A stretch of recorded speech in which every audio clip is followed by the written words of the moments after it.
그가 나를 사랑한즉 내가 그를 건지리라. 그가 내 이름을 암즉 내가 그를 높이리라. 그가 내게 간구하려니 내가 그에게 응답하리라. 그들이 환난 당할 때에 내가 그와 함께하여 그를 건지고 영화롭게 하리라. 아멘. 사랑과 내가 풍성하신 아버지 하나님, 한 주간도 주의 은혜 가운데에서 지날 수 있도록 보호해 주심을 감사드립니다. 여러 가지 많은 일들이 우리 주변에 일어나고 있었지만 하나님께서 저를 보호해 주셨고 또 우리의 몸과 마음과 믿음을 주심을 감사드립니다. 오늘 거룩한 주의 날을 맞이하여 저희들이 주님 앞에 마음과 뜻과 정성 모아 예배 드릴 때 홀로 영광 받아 주옵소서. 우리의 주어진 삶의 무게가 가볍지 않고 또 우리가 치워야 될 많은 장애물들이 있습니다. 날마다 새 힘을 주시고 지혜를 주셔서 하나님의 거룩한 백성으로서의 합당한 삶을 살아갈 수 있도록 또 좋은 영향력을 끼칠 수 있도록 우리 하나님 붙들어 인도하여 주옵소서.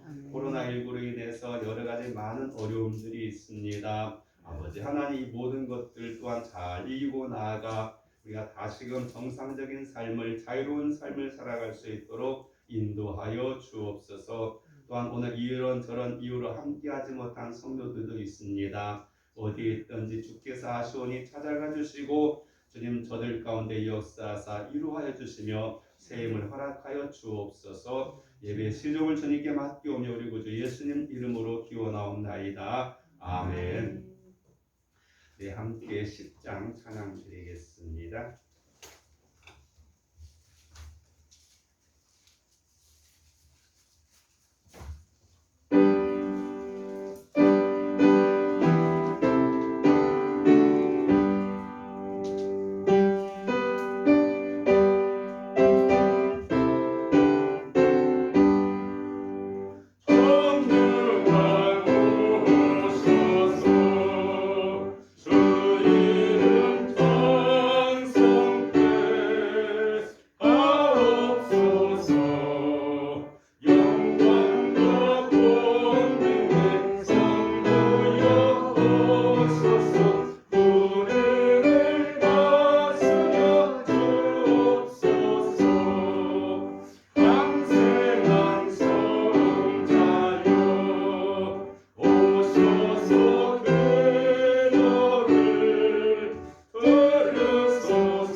하늘에 계신 우리 아버지, 아버지 이름을 거룩하게 하시며 아버지의 나라가 오게 하시며 아버지의 뜻이 하늘에서와 같이 땅에서도 이루어지게 하소서. 오늘 우리에게 일용할 양식을 주시고 우리가 우리에게 잘못한 사람을 용서하여 준 것 같이 우리 죄를 용서하여 주시고 우리 시험에 빠지지 않게 하시고 악에서 구하소서. 나라와 권능과 영광이 영원히 아버지의 것입니다. 아멘. 조동문 함께 34번 교독하시겠습니다. 10편 81편이 되겠습니다. 조동문 34번 10편 81편 함께 교독합니다. 우리의 능력이 되시는 하나님을 향하여 기쁘게 노래하며 야곱이 하나님을 향하여 즐거이 소리칠지어다. 키를 그냥 속으로 치고 온갖 말씀은 비파를 아우를 부하로와 보름과 우리 명절의 나팔을 불지어다. 이스라엘의 교회여 작은 하나님의 주여 하나님이 애굽 땅을 치러 나가시던 때 요셉의 족속 중에 이를 증거로 세우셨도다. 거기서 내가 여전히 말씀을 듣었다. 이르시되 내가 그의 어깨에서 짐을 벗기고 그의 손에서 광고를 열어주라. 네가 고난 중에 부르짖음에 내가 너를 건졌고 그릇을 손님들에서 내게 생각하며 여기 가을가에서 너를 가르치더라. 내 백성이여 들으라. 내가 네게 증언하리라. 이스라엘이여 내게 듣기를 원하노라. 너희 중에 다른 신을 말하며 이방 신에게 절하지 나는 너를 애굽 땅에서 인도하여 낸 여호와 네 하나님이니 내 입을 크게 열라. 내가 채우리라 하였으나 내 백성이 예수를 듣지 아니하여 이스라엘이 나를 원하지 아니하였도다. 아멘. 83장 함께 찬양하시고 예배에서 이명사도 기도해 주시겠습니다.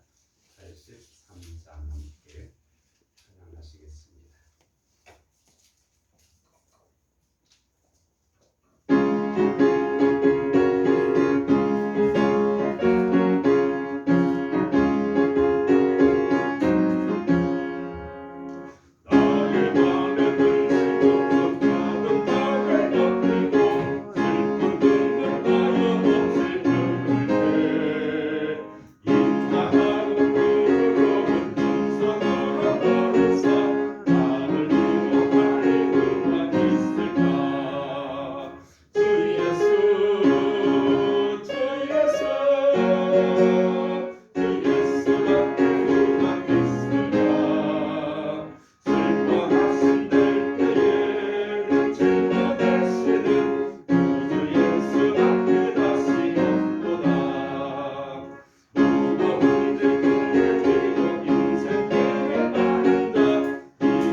영광과 찬송을 받으시기에 합당한 아버지 하나님, 오늘 거룩한 주님의 날입니다.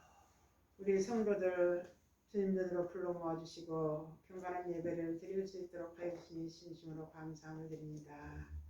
이런저런 이유로 아버지 참석하지 못하는 성도들 기억하여 주시고 건강 허락하여 주시옵시길 간절히 빌고 원합니다.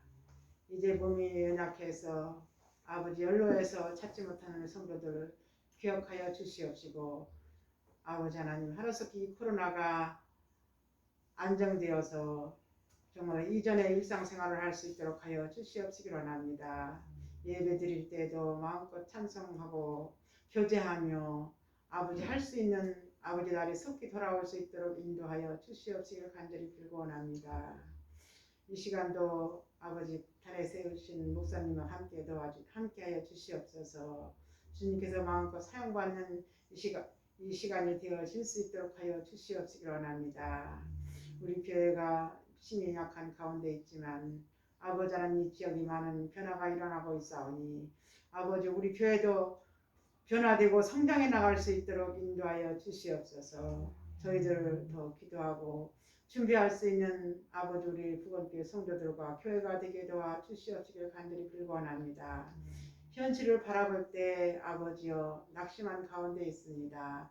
아버지 환경도 예배 뒤에 잘 없지 못하고 아버지여 어른들은 아버지 교회 출입하지 못하고 아버지 하나님 신방이나 아버지여 교제도 못하고 심히 안타까운 일이 많이 있습니다. 그러나 아버지 앞으로는 더 좋아질 것을 기대하고 저희들이 소망을 갖습니다.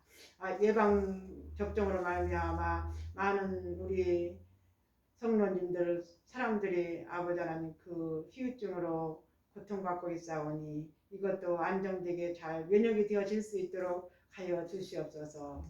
감사드렸고 거룩하신 예수님의 이름으로 기도했습니다. 아멘.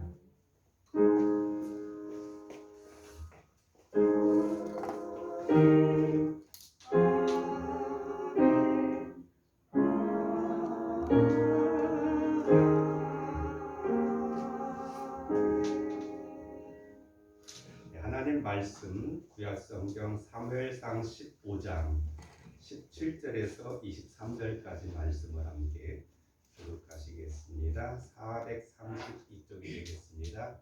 구약성경 432쪽 사무엘상 15장 17절에서 23절까지 말씀을 함께 교독하시겠습니다.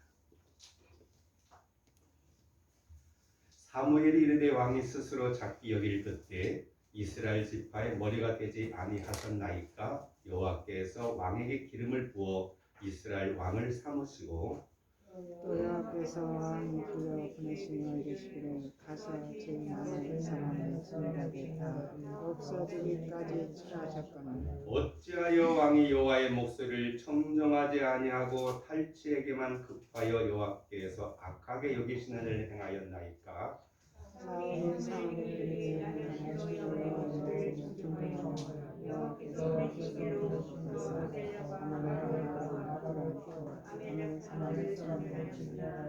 다만 백성이 그 마땅히 멸할 것 중에서 가장 좋은 곳으로 길갓에서 당신의 하나님 여호와께 제사하려고 양과 소를 끌어왔나이다 하는지라. 사무엘이 이르되 여호와께서 번제와 다른 제사를 그의 목소리를 청종하는 것을 좋아하시나이다. 심령의 제사보다 낫고 듣는 것이 수양의 기름보다 나아. 같이 읽겠습니다. 이는 거역하는 것은 점치는 죄와 같고 완고한 것은 사신 우상에게 절하는 죄와 같으니라. 왕이 여호와의 말씀을 버렸으므로 여호와께서도 왕을 버려 왕이 되지 못하게 하셨나이다. 아멘. 우리 함께 찬양하시고 말씀 함께 나누시는 시간을 갖겠습니다. 443장입니다. 443 아침 햇살 비칠 때 전주 1절 간주 3절 하시겠습니다.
건물에 관한 말씀을 함께 나누는 가운데 있습니다.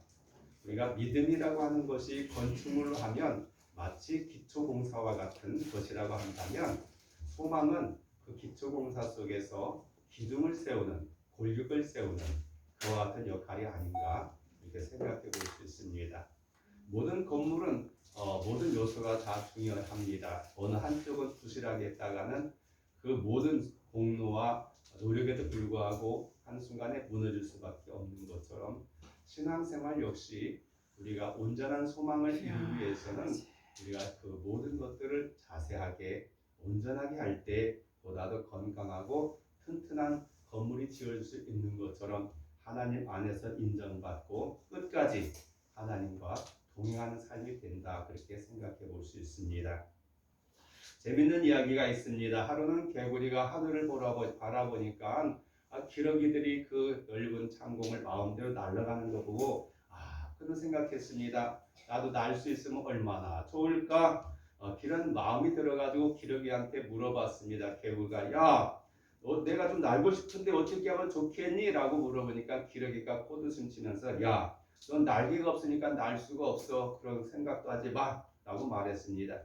그런데 그 말을 들으면서 개구리가 가만히 생각해 보니까 기발한 아이디어가 생각했습니다. 만일 기러기들이 도와줘가지고 2마리 기러기가 막대를 물고 날아가고 자기가 저 순간에 물고 가면은 자기도 딸 수 있지 않을까 생각이 들어가지고 그래서 부탁했습니다. 야, 이런 생각이 있는데 너희가 좀 도와주면 좋겠다라고 생각해가지고 자기 아이들을 말했습니다. 너희들이 긴 막대를 양쪽에 물고 가고 내가 그 가운데 물고 가면 나도 날 수 있을 것 같은데 그렇게 해줄 수 있겠니 했더니 그래 한번 해보자 해가지고 도움을 받았습니다. 드디어 이제 날을 잡아가지고 막대기를 준비하고 기러기들이 양쪽 막대하고 개구리도 가운데 물고 가가지고 갔어요. 그러니 이게 꿈인가 생신가 했습니다. 항상 부럽게만 여겼던 하늘을 날 수 있게 된 개구리가 너무 기분이 업되었습니다. 역시 내가 머리가 좋고 난 똑똑해라고 생각할 때 그 모습을 누가 봤냐? 어떤 농부가 봤습니다. 아니 개구리가 하늘을 날고 있어. 깜짝 놀래가지고 야 개구리 네가 어떻게 날 수 있냐라고 물어보니까 우쭐한 마음이 생겨가지고 자기를 자랑하겠다고 생각해가지고 내가 말이야 라고 입을 벌리는 순간에 그는 그냥 떨어져가지고 죽었다는 이야기가 있어요. 어찌 보면은 그냥 지나가는 이야기, 짧은 이야기일 수도 있지만 사실 이 이야기 속에 담겨진 함축적인 이야기가 생각해 볼 수 있습니다. 바로 교만과 관계되어진 내용이라고 볼 수가 있겠죠. 오늘 얼마나 많은 사람들이 이제 자기가 이룬 모든 것들이 순전히 내 공로고 내 아이디어고 내 노력의 결과라고 생각한 사람이 너무 많습니다. 그러나 세상사 그렇습니까? 많은 사람들의 공들이 합력해서 그리고 어떻게 내가 잘 때를 만나가지고 그런 것을 이룰 때가 많지 나 혼자 모든 걸 다 이룰 수 있는 사람은 아무도 없다고 생각이 되어집니다. 그래서 이 교만이라고 하는 건 성경 굉장히 우리가 많은 그런 경고를 주고 있습니다. 교만이란 뭐냐? 우리 인생을 한순간에 망칠 수 있는 것이다 라고 말하고 있습니다. 요즘에도 우리가 뉴스를 통해서 볼 수 있지 않습니까? 정말로 오랫동안 공직자 생활하면서 이제 드디어 장관이라고 하는 가장 높은 절정에 올라가기 바로 직전에 있던 사람이 언젠가 술 먹고 그냥 운전기사를 갖다 때린 것들이 그냥 다 드러나가지고 한순간에 모든 창피를 당하고 그냥 공직에서 물러나는 그런 사람들을 볼 수 있습니다. 왜 그렇습니까? 바로 갑질하는 이유 중에 하나가 뭡니까? 교만인 거죠. 내가 똑똑한 사람이고 내가 높은 사람이고 나는 잘난 사람이고 나는 우월한 사람이라고 하는 그런 것들이 사람들의 인격을 무시하게 되어지고 다른 사람을 존중하지 않게 하다가 그냥 사소한 실수, 물론 술김에 그런 것도 있을 것이고 또는 다른 곳에서 어떤 스트레스가 쌓여서 그럴 수도 있지만 그러나 이 한순간에 그 한 사건들이 그동안 쌓아올렸던 모든 것들 그리고 마지막에 정점을 찌를 수 이제 오를 수 있는 그 결정의 순간에 깊은 나락에 떨어뜨리는 것이 바로 교만이라는 사실을 우리가 기억할 수 있습니다. 그런 의미는 세상에만 있는 것이 아니라 신앙생활에 있어서 많이 많습니다. 그래서 오늘 함께 나눈 말씀 이스라엘 백성의 첫 번째 왕이었던 사울의 이야기를 통해서 교만이란 얼마나 우리를 위태하게 하고 그동안 쌓아올린 모든 것들을 한순간에 무너뜨릴 수 있는 위험한 것인가를 생각해 보면서 성도들이 계속 우리가 평생을 두고 씨름하고 극복해야 될 것 중에 하나가 뭐냐? 바로 이 교만의 극복이라 생각이 되어집니다. 그렇지 않으면은 정말로 많은 목회자들도 그렇고 많은 우리 주변의 사람들 가운데에서 그가 평생 쌓아올린 것들이 한순간에 오염이 되어줄 수 있고 그것이 장을 자기 자신의 모든 걸 이제 허탄하게 만들 수도 있다는 사실을 생각해 볼 수 있습니다. 교만이 무엇인가? 사전적인 의미를 보면은요, 사전에 따라 각각 다를 수 있는데 이렇게 말하는 사전이 있습니다. 잘난 체하고 뽐내고 버릇이 없다. 이것이 바로 교만이다. 라고 내린 정의를 볼 수도 있겠고 또 다른 사전을 보니까 이렇게 말합니다. 자기의 부족한 부분을 알지 못하고 자신을 대단하고 훌륭한 존재라고 여기는 마음의 상태, 이것이 교만이라고 하는 게 사전적인 정의라고 한다면 이것보다 더 중요한 게 뭡니까? 성경은 그럼 교만을 어떻게 정의하는가? 성경은 무엇을 교만이라고 말하고 있는가? 우리가 생각해 보기를 원하다고 하는 것이죠.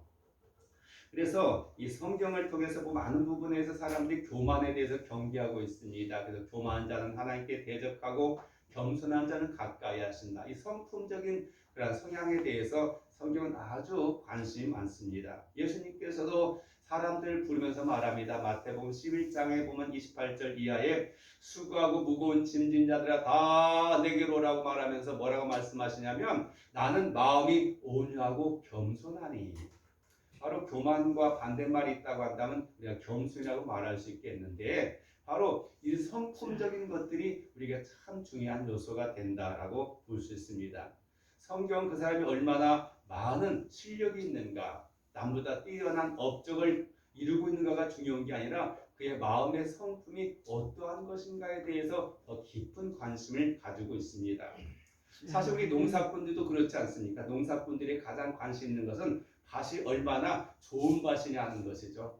물 빠짐도 좋아야 되고 또 밭이 기름져 가지고 심은 작물들이 잘 자라날 수 있게 되어야 되고 이런 것들이 밭의 기본적인 것이라고 한다고 한다면 우리 마음도 마찬가지로 성경은 마음을 예수님께서 비유로 말씀하실 때 밭으로 표현할 때가 많이 있어요. 그래서 좋은 밭에는 30배, 60배, 100배의 결실을 맺게 되어지고 어떤 밭은 길밭 같은 그런 밭도 있고 자갈밭 같도 있고 가시덤불이 넘치는 그런 밭도 있다고 말씀하는 것처럼 우리 평생 작업 중에 하나는 뭐냐면 우리 마음의 밭을 어떻게 좋은 밭으로 가꾸어야 되는가, 이게 우리 과제가 아닌가라는 생각을 가지면서 거기에 보면은요 이제 우리는 이 주변에 농사 이제 그 텃밭같이 쓰면서 보니까 여기 공사 자재들 갖다가 막 이런 공터에다 막 던져가지고요 땅을 계속 뭐 삽이나 꽹이나 막 이런 걸로 팝니다. 기계가 없으니까. 그러면서 가장 귀찮은 게 뭐냐면 돌멩이 찍는 거예요. 돌멩이 찍으면 그냥 그 연장도 막 망가지기도 하고 또 힘이 들기도 하고 빼내려면 고통스러운데 그러는 것처럼 우리 신앙생활 속에서 좋은 마음밭을 갖기 위해서는 이런 것들 다 빼내버려야 돼. 귀찮다고 피해가면은 언제나 그 자리에 있어야 또 고통이 들 수밖에 없어요. 그냥 좀 힘들더라도 꺼내가지고 내놔야지 그것이 이제 더 이상 나에게 장애가 되지 않는다는 생각을 우리가 가져볼 수가 있겠습니다. 바로 이 교만의 말에 대해서 성경은 그렇게 말합니다. 모든 건 하나님과 관계에 지어져서 말씀하고 계셨는데요. 어떻게 말씀하고 있냐?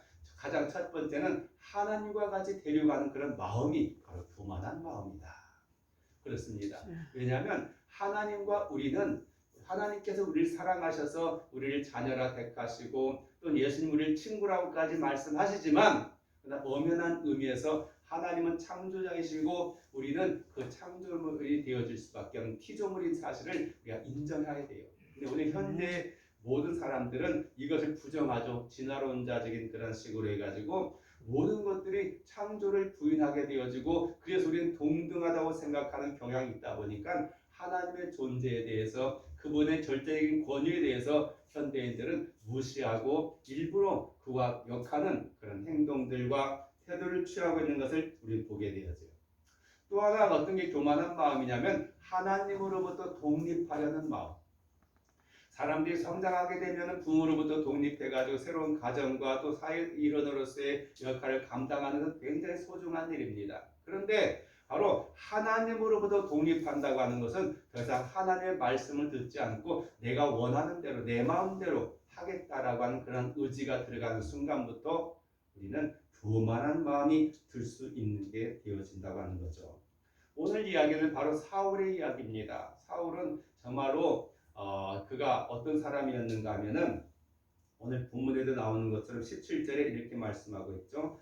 상반부에 사무엘이 이르되 왕의 스스로 작게 여길 그때에 이스라엘 지파의 머리가 되지 아니하셨나이까.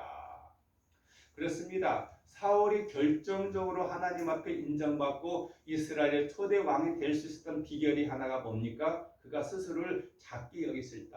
작게 여긴다는 말은 키가 작은 게 아니죠. 사울은 이스라엘 백성들 가운데 가장 키가 큰 사람이 사울이었는데 키가 문제가 아니라 그의 그릇의 문제, 인격의 문제라고 볼 수가 있겠습니다. 그는 그런 체구를 가지고 있음에도 불구하고 항상 자기는 부족하다, 연약하다, 결점이 있다고 생각하는 그런 사람이었습니다.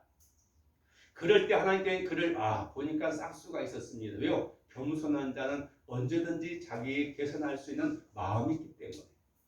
이 완성된 사람은요, 누가 손대면 굉장히 기분 나빠요. 아니 네가 뭔데 감히 나를. 그러나 자기가 부족하다고 생각한 사람은요, 언제든지 열린 마음을 가지고 있고, 그래 나 그거 고쳐야 돼. 그래 나 그거 배우고 싶어. 그래 나 그거 필요해.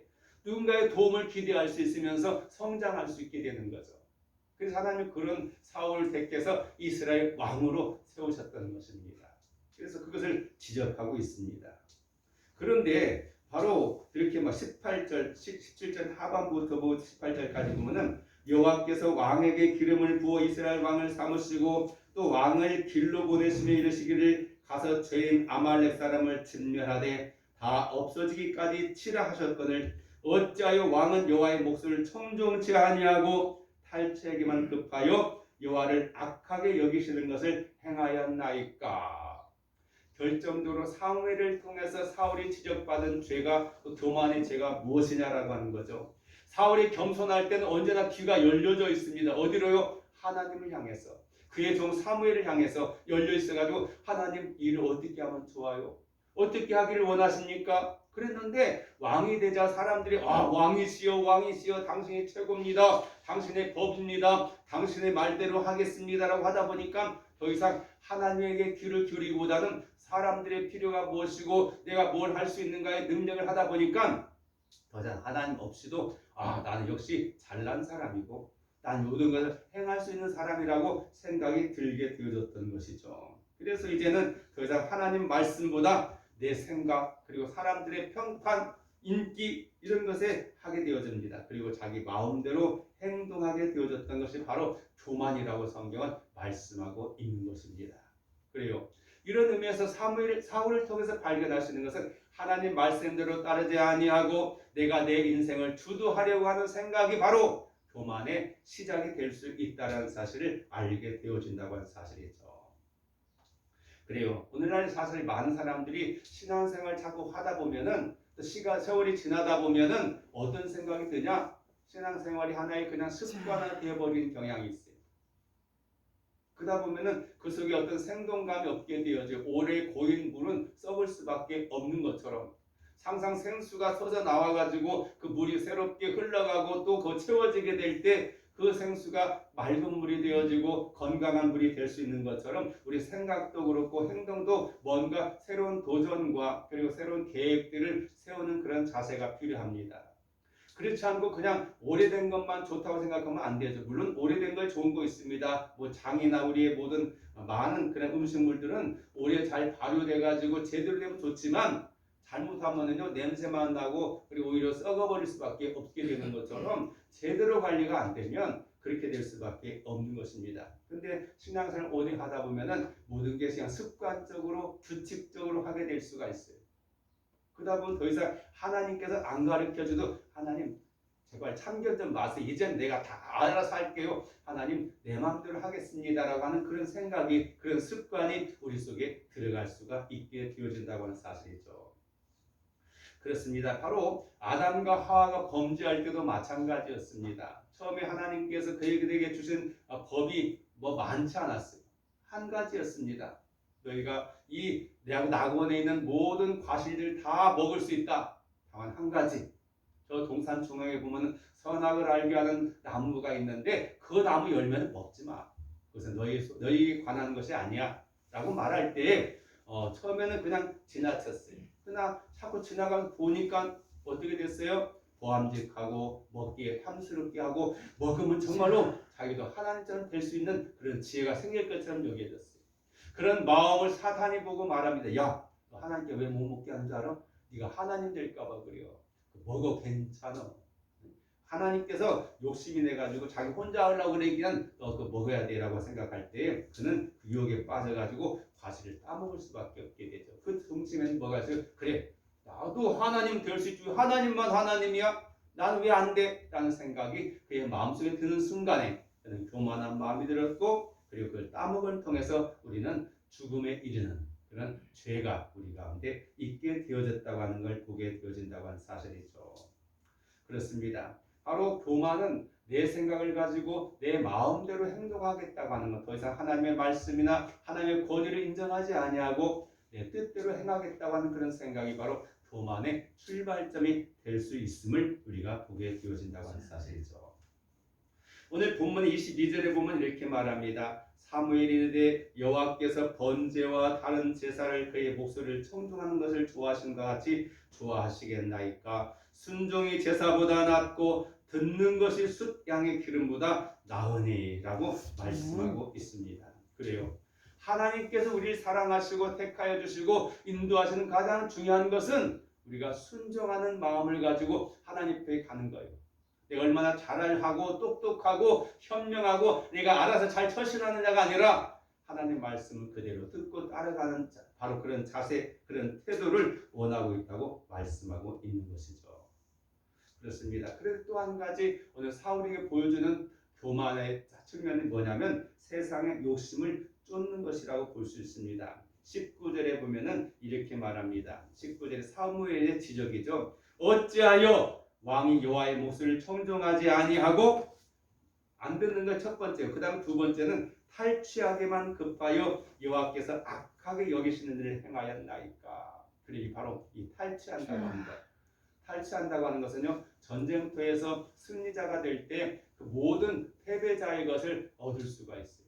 과거의 전쟁에서는 전쟁 현장 속에서 이기게 되면 그때 무기는 물론이고 아니야 갑옷과 또 나중에 전쟁 배상금까지 다 치르게 해가지고 한 미천 단단히 잡는 거죠. 그런데 이 탈취물 전쟁에 승리해가지고 하나님께서 왜 전쟁을 치르게 하셨는가 하는 이유보다는 이겼다. 그래 이제 내가 뭘 얻을 수 있는가에 대해서 이익을 생각하기 시작했습니다. 오늘 우리가 말하면 경제를 생각하기 시작했어. 왜냐하면 세상 살다 보니까 가장 필요한 게 뭐요? 뭐니 해도 돈이 튀고 튀겨요. 사업하려고도 그렇고 다른 사람 만나려고 그렇고 어떤 계획을 세우든 모든 게 다 돈이 들어갈 수밖에 없는 그런 세상에 살다 보니까 돈이 그래 좋다. 돈이 모든 것을 사람을 마음대로 휘둘릴 수 있고 원하는 걸 행할 수 있게 하다 보니까 돈 될 수밖에 없게 되어진다고 볼 수 있습니다. 그래서 바로 그것을 얻으려고 했어요. 그러다 보니까 눈에 띄는 게 뭐요? 과거에는 하나님 뜻과 하나님의 계획과 말씀이었지 이제는 탈취물만 보기 시작. 저것, 이거 너무 좋아. 이것도 가져야 되지. 저것도 얻어야 되지. 라는 생각이 그의 마음속에 있게 되어졌다고 볼 수가 있겠습니다. 그리고 전에는 우리가 순전한 믿음만 가지고 살려고 노력했는데 세상에 들어가다 보니까 돈의 위력을 생각하게 돼요. 돈이 있으니까 사람들이 그냥 인정도 해주고 돈이 있으니까 내가 멋있는 차도 구입할 수 있고 내가 메이커 옷도 입을 수 있고 맛있는 음식도 먹을 수 있고 새 여행도 다닐 수가 있고 그냥 머리 좋은 사람도 돈 몇 푼 주면 마음대로 식을 수 있고 원하는 다 할 수 있다 보니 돈이 하나님과 같은 위력을 갖게 되어졌어요. 그래서 우리 신약성에 보면은 너희는 하나님과 돈을 겸하여 섬길 수 없다고 하는 것처럼 돈의 위치가 하나님같이 높아지게 되어졌어요. 그래서 가능한 한 많을수록 더 좋다고 하는 게 돈 아니겠습니까? 우리 같은 사람은 돈이 어느 정도만 되면은 그 정도 있으면 됐지라고 생각하지만 많은 사람들 보니까요 끝이 없어요. 더 조금 더 그렇게 욕심을 내는 것을 우리가 볼 수가 있게 되었죠. 그래요. 이게 왜 중요하냐면 우리가 하나님을 믿는다고 하는 것은 여러 가지가 다 포함되어져 있습니다. 그분은 창조주로 인도할 뿐만 아니라 이 이스라엘 백성들이 광야 생활할 때 가장 힘들고 어려웠던 거 하나 뭐냐 의식주 문제였습니다. 마실 물에 대해서 먹어야 될 양식에 대해서 그들이 긁어야 될 그런 것에 대해서 그때 하나님께 그들에게 직접 필요한 것들을 매일매일 주셨습니다. 만나를 통해서 반석에 생수를 터뜨려 가지고 주심을 통해서 뭘 하게 시켜주냐 너희들이 죽고 사는 그런 문제에 대해서 하나님께 책임질 수 있다는 사실을 그들에게 똑똑하게 40년 동안을 훈련시키고 각인시켜줬어요. 그런데 문제는 그들이 가나안 땅에 들어가면서는 생활이 달라졌어요. 이제 농사를 지어야 되고 의식으로 사업도 해야 되고 직장에 취업도 하다고 그러니까 사람들 대하다 보니까 이 경제 문제가 해결돼야 된다고 생각했으니까 점점 하나님 멀리하게 될 수밖에 없어요. 하나님 없어도 내가 노력하니까 돈이 생기고 내가 더 머리 잘 굴리니까 더 편하게 잘 살 수 있는 방법을 하다 보니까 더 이상 하나님께 기도하기보다는 어떻게 하면 돈을 더 많이 벌까, 어떻게 하면 내가 지위가 높아질까, 어떻게 하면 사업을 크게 할까 이런 생각에 들어갈 수밖에 없게 되는 거죠. 그러니까 자연히 하나님을 멀어질 수밖에 없어요. 전에는 그냥 문제만 있으면 하나님 앞에 달려가고 전에는 모든 시선들이 하나님 중심을 생각했는데 이제는 나와 관계된 사람, 경제와 관계된 사람, 사업과 관계된 사람, 여러 가지 인간적인 그런 관계 속에서 내가 유익이 되는 사람들을 갖게 되어진 걸 보게 됩니다. 이것이 바로 우리들이 들은 시험 중에 하나고 교만할 수 있는 하나의 요인 될 수밖에 없는 걸 보게 되죠. 그런데 문제는 그 속에 뭐가 있냐면 핑계거리가 있어요. 오늘 본문에도 보면 그렇게 말하고 있습니다. 그렇게 말하고 있죠. 뭐라고 하냐면 바로 그렇게 말하죠. 20절에 보니까 이렇게 말합니다. 사울이 사무엘에게 이르되 나는 실로 여호와의 목소리를 청중하여 사무엘은 하나님 목소리를 안 들었잖아. 그랬더니 나는 하나님 말씀 들었다는 거예요. 근데 이게 참 중요한 게 문제가 뭐냐면 여호와께서 보내신 길로 가서 아말렉 왕 아각을 끌어왔고 아말렉 사람을 진멸하였으나 다만 백성이 그 마땅히 멸할 것 중에 가장 좋은 곳으로 길갈에서 당신 하나님 여호와께 제사하려고 양과 소를 끌어왔나이다 하는지라. 핑계거리가 뭐요?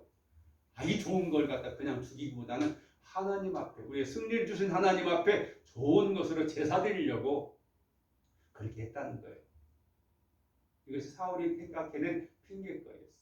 사실 오늘날도 많은 사람들이 그렇습니다. 여러 가지 이유로 해서 하나님 말씀대로 살기보다는 내가 하고 싶은 대로 하다 보니까 양심 한쪽에 믿음 있는 사람은 찔림이 있게 되어지고 그것을 다른 걸로 어떤 사회 어떤 좋은 일에 힘쓰는 데 있어서 시간도 내고 돈도 내고 또는 교회나 이런 것에 헌금도 하고 또는 다른 사람들에게 불쌍한 사람 도와주고 이런 것을 대신 커버하려고 하는 사람도 있어요. 그래 내가 그렇지 나는 내 중심이 항상 하나님의 뜻을 이루기 위해서 선을 행하기 위해서 그렇지 내 본심이 하나님께 멀어지는 건 아니야라고 하는 게 그의 마음 중심에 있어요. 그리고 핑계거리 세워놓고 사람들 그걸 통해서 박수 쳐주는 정말 저 사람 훌륭한 사람. 자기 욕심만 챙기는 게 아니라 이렇게 어려운 사람을 돌아보기도 하고 정말로 저렇게 선한 일을 하는 거 보니까 정말로 전 사람 세상은 많이 하더라고 박수받게 돼요. 근데 물론 진심일 수도 있지만 많은 부분에 있어서는 핑계거리가 될 수도 있다는 사실이죠. 그래서 오늘 하나님께서는 그렇잖아요. 그런 많은 허물 좋은 재물보다 더 중요한 건 뭐냐면 너의 중심으로 드리는 바로 그런 순종이라고 말씀하고 있는 것이죠.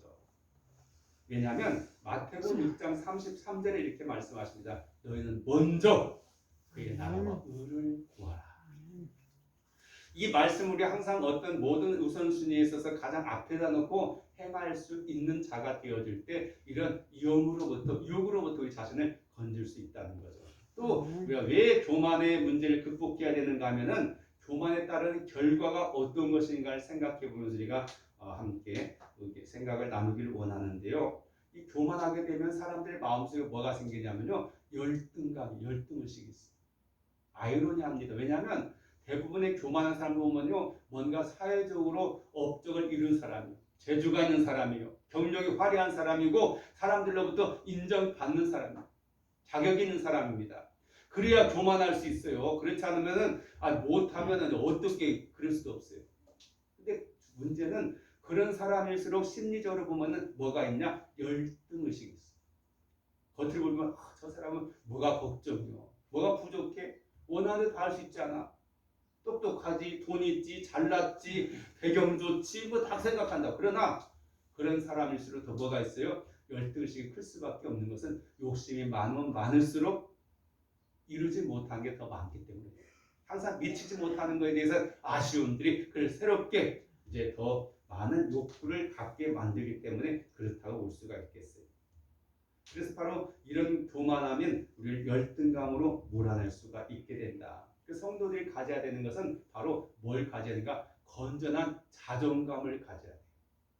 사도 바울이 고백하고 있는 것처럼 내가 하나님 안에서 난 모든 걸 할 수 있다라고 말하고 있는 것처럼 이게 중요한 거죠. 근데 세상 사람들 하나님 없이도 내가 모든 걸 할 수 있다고 생각하는 것은 교만이 될 수 있어요. 하나님 안에서 내가 모든 걸 할 수 있다고 하는 것은 내가 수긍하고 받아들인다고 하는 의미가 그 속에 담겨 있고 하나님과 함께 내가 나 자신을 완성시킨다고 하는 그런 의미가 그 속에 담겨 있을 때 우리는 건전하고 시험받지 않고 모든 것에 감사하고 거기에 자유할 수 있는 그런 능력을 가질 수 있다고 볼 수 있어요. 또 교만은 뭐냐? 잠언서 13장 10절에 보니까요. 교만은 다툼만 일어날 뿐이다. 권면을 듣는 자는 지혜가 있느니라. 그래요. 인간 관계에 있어서 많은 어려움을 겪는 부분 중에 하나가 뭐냐? 바로 이 교만 때문에 생긴다고 볼 수가 있습니다. 사실 우리가 부부관계 속에서도 그런 게 많아요. 남자와 여자 속에서 서로 간에 내 입장에 대해서 또 나를 내가 인정받고 세움받기를 원하기 때문에 일어나는 그런 많은 다툼의 문제가 일어날 수도 있게 되어집니다. 나는 옳은데 당신은 문제가 있고 당신은 바꿔줬으면 좋겠어. 변화가 필요하다고 내가 아니라 바로 당신이라고 생각하는 그 순간 그런 사고방식들이 우리로 하여금 이 다툼의 문제를 느낄 때가 많아요. 근데 사실 우리가 온전한 사람이 어디가 있습니까? 제3자의 눈으로 보게 되면 나는 이것을 바꿔줘야 되고 고쳐야 되고 생각하는데 내가 주관적인 입장에서 보니까 나는 항상 모든 게 합리적이고 정당한 것 같아. 근데 저 사람은 항상 자기 고집만 세우고 왜곡하고 야 이것 좀 바꿔야 되는데 라는 생각을 갖게 되다 보니까 계속 이게 상충되는 거예요. 부딪힐 수밖에 없고 거기는 뭐가 생겨? 다툼이 생길 수밖에 없고 그 다툼 속에는 많은 긴장관계와 또 불편한 관계로 악화될 수가 있는 걸 보게 되어진다고 하는 사실이죠. 그래서 교만은 다툼만 일어난다고 잠언서는 지적하고 있습니다. 또 교만은 우리를 낮아지게 만든다고 말합니다. 잠언서 29장 23절에 사람이 교만하면 낮아지게 되겠고 마음이 겸손하면 영예를 얻으리라 라고 말합니다. 이 사례를 우리가 여러 가지 볼 수 있겠지만 대표적인 예로 하나에 보면요 모세를 생각해 볼 수 있어요. 모세는요 이 애굽의 왕궁에서 공주의 아들로서 양자로서 애굽의 최고의 그런 학문을 받았어요. 40년 동안에 그는 가장 왕자 교육을 받은 사람으로서 뛰어난 사람입니다. 히브리 민족 가운데에서 모세보다 뛰어난 사람 하나도 없어요. 모든 사람은 그냥 막노동할 수밖에 없는 노예 생활하던 사람들이고 오직 모세만이 진정으로 교육받은 사람으로서 지도자의 자격을 갖춘 사람이었습니다. 그가 만 40세가 되어지고 난 다음에 자기 민족을 구원하려고 하는 그런 의욕을 갖게 되어졌고 그래서 사실은 모세가 살고 있는 그런 지역과 이스라엘 백성이 살고 있는 지역은 좀 떨어져 있던 거예요. 근데 일부러 그곳까지 가가지고 자기 백성을 돌아볼 생각을 가지고 갔어요. 그러다가 거기서 학대받는 자기 민족을 보고 애국 사람을 때려 죽였잖아요. 근데 그 다음 날에 이제 사람들이 날 좀 알아봐 주겠지 생각했어요. 근데 오히려 다투는 사람 갖다 화해시키려니까 누가 당신 재판자 생각했어요. 왜 어제 애국 사람 때려 죽이 또 나 때려 죽이려고 해? 라고 하는 그런 말 속에 모세는 실패하고 도망자가 될 수밖에 없었습니다. 그래서 중요한 게 뭐냐? 모세가 억울하잖아요. 그러나 가만히 생각해 보면요. 하나님의 백성을 구원할 가장 중요한 순간에 모세의 가장 결여된 게 뭐냐면 하나님 앞에 기도한 것도 없고 물어본 것도 없고 지시받은 것도 없어요. 모든 게 내 생각대로. 나 정도야 되면은 뭐든지 할 수 있지 않겠느냐라는 그런 생각이 자기도 모르게 교만함으로 나타날 수 있고 이제 사람들을 알아봐 주겠지 생각했던 태도가 행동이 살인자가 되고 도망자 신세가 되고 말았던 걸 우리가 볼 수 있어요. 하나님 보는 시각과 우리 사람이 보는 시각이 다를 수 있다는 것을 우리가 항상 염두에 두고 우리가 항상 그래서 겸손한 자가 될 수밖에 없고 그래서 바울은 말하잖아요. 내가 과거에 자랑을 여겼던 모든 것들을 이제는 모두 다 배설물로 여긴다라고. 오직 그 십자가, 오직 주의 복음 이것만 향해서 갖고 나아가겠다고 말씀하고 있는 거죠. 잠언서 29장 23절에 보니까요, 사람이 교만하면 낮아지게 되고 마음이 겸손하면 영예를 얻으라고 말씀하고 있게 되어지고, 그다음 가장 중요한 점은 뭐냐면 기도 응답을 얻지 못한다. 욥기서 35장 12절과 13절에 보면 이렇게 말합니다. 그들이 악인의 교만을 위하여 거기서 부르짖으나 응답하는 자가 없으면 헛된 부르짖음은 하나님이 결코 듣지 아니하시며 전능자가 돌아보지 아니하십니다. 그래요. 하나님이 기도에 응답하신다고 약속하셨어요. 그래서 구하라 주실 것이요, 찾으라 찾을 것이요, 문을 두드리라 열릴 것이라고 말씀하셨어요. 그러나 교만한 자가 하는 것은요, 들어주면은 해가 되기 때문에 본인에게는 그것이 이익이 될지 몰라도 다른 사람의 해가 되는 기도는 들어줄 수가 없는 거죠. 그래서 하나님께서는 그런 교만한 자의 기도는 응답을 하지 않습니다. 오히려 잠언 16장 18절에 말씀하고 있는 것처럼 교만은 패망의 선봉이요 거만한 마음은 넘어짐의 악장이다 라고 말씀하고 있는 것입니다. 그러면 어떻게 되겠는가? 바로 빌립보서에서 말씀했던 것처럼 너희는 너희 안에 이 마음을 품어라. 곧 예수 그리스도의 마음이니 그는 근본 하나님의 본체시나 자기를 하나님과 동등됨을 취하지 아니하시고 오히려 자기를 비워 종의 형체를 가지고 이 땅에 내려와셔서 바로 아들로서 종의 형태로서 섬겼다라고 우리에게 말씀하고 있는 거죠. 가장 존귀하시고 가장 높으신 그분이 가장 비천한 자가 되어서 이 땅에 내려오셔서 우리와 같이 계셨고 실제로 그의 삶을 보여주신 그 예수님의 모본을 우리가 볼 수 있어야 된다고 생각합니다. 바로 그것이 십자가의 길이고 오늘 우리가 가야 될, 그래서 누구든지 나를 따라오는 자기 십자가를 지고 자기를 부인하고 날마다 제 십자가를 지고 나를 따를 것이라고 하는 그 말씀을 우리가 붙잡으면서 십자가를 장식물로가 아니라 우리가 짊어져야 될 우리의 멍에이고 또 우리의 가증한 의무이고 우리의 나아가야 될 그런 사명을 생각해가지고 그 십자가를 바라보면서 그 주님을 바라보면서 우리가 나아가면 교만하지 않고 항상 겸손한 삶을 살아갈 수 있다고 믿습니다. 기도드리겠습니다. 사랑하시는 아버지 하나님 감사드립니다. 오늘 거룩한 날, 복된 날, 우리 발걸음과 마음을 주님께 향하게 하시고 주님 앞에 진정으로 예배드리게 하심을 감사드립니다. 오늘 주신 말씀 속에서 사울은 우리에게 부정적인 측면의 보훈이 되었다고 한다면 우리는 부족하지만 우리 하나님 앞에 겸손한 자가 되게 하시고 온전한 자가 되게 하사 하나님께 인정받는 주님을 닮아가는 삶을 살아갈 수 있도록 인도하옵소서. 우리 오직 예수님 이름으로 기도드리옵나이다. 아멘.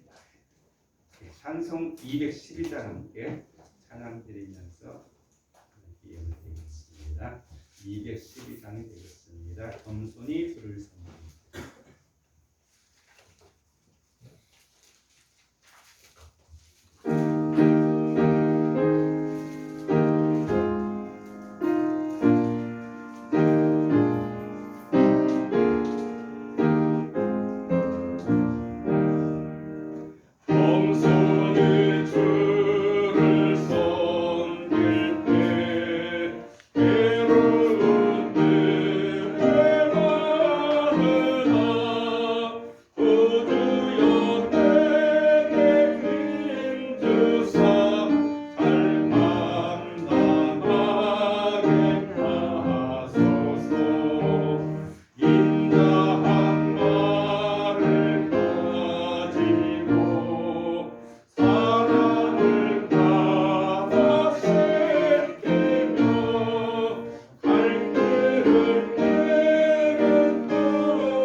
누리고 자유로운 삶을 살았으면 참 좋겠습니다.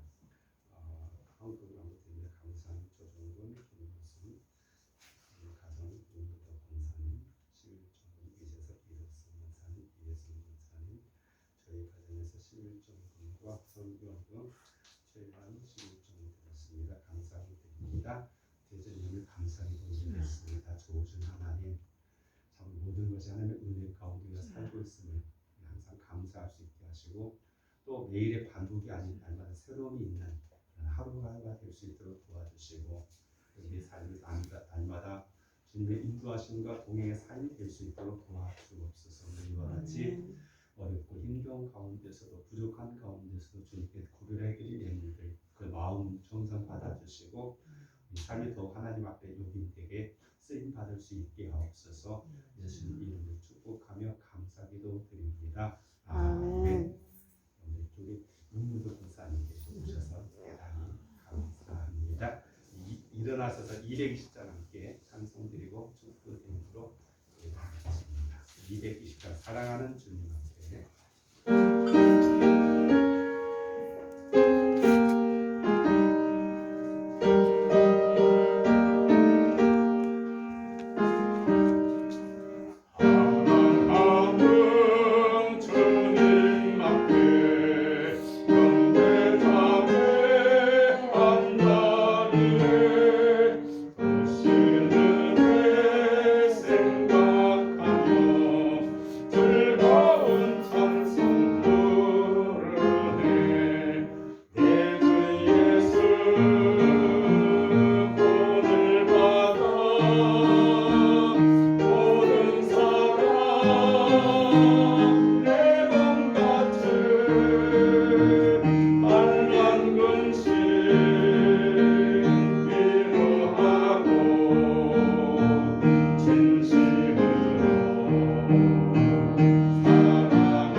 삶이 하나님 앞에서 아름다운 향기가 되게 하시고 주의 뜻을 이루는 데 유익하게 쓰임 받을 수 있게 하옵소서. 이제는 우리 주 예수 그리스도의 은혜와 아버지 하나님의 극진하신 사랑하심과 성령의 내주 감동의 역사하심 은혜가 온도 주님께 예배된 모든 성도들에게 가정과 교회와 나라 위에 영원히 함께 하시길 간절히 축원하옵나이다. 아멘.